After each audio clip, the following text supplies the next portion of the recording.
And tonight, our top story, another new lawsuit filed today against LMPD, again from one of their own. Hello, everybody. Thanks for joining us a little bit late here on the WHAS 11 Night Team. I'm Doug Proffitt.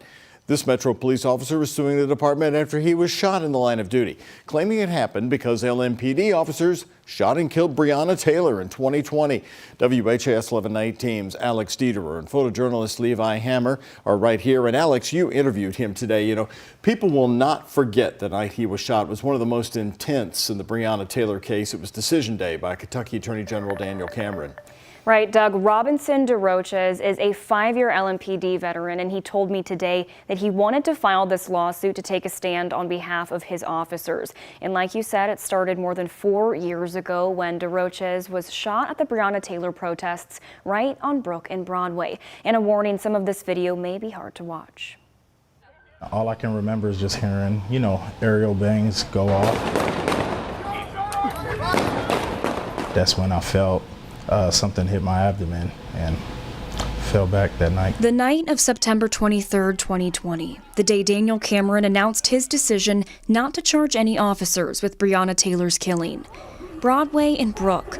Robinson Desroches was one of the 2 LMPD officers shot during the Breonna Taylor protests. I called for my mom several times that night. His recovery took a year before he was able to make it back to work.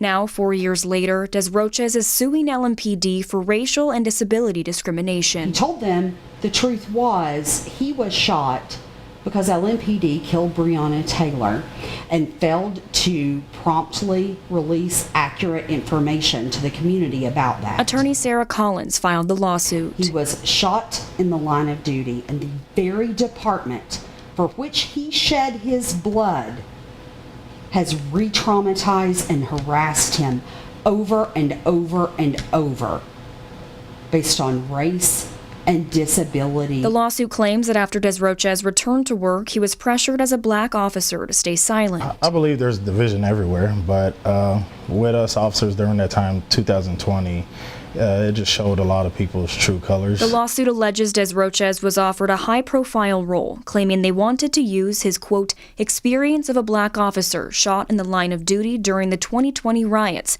as a platform for which he would regularly be featured in the media and at community events to improve LMPD's publicity and recruitment efforts. I wanted to prove to the Haitian community here and to my family that you can still become a police officer and still do the right thing and stand up for the truth. The lawsuit claims Desroches showed signs of PTSD, struggling with loud noises and crowds.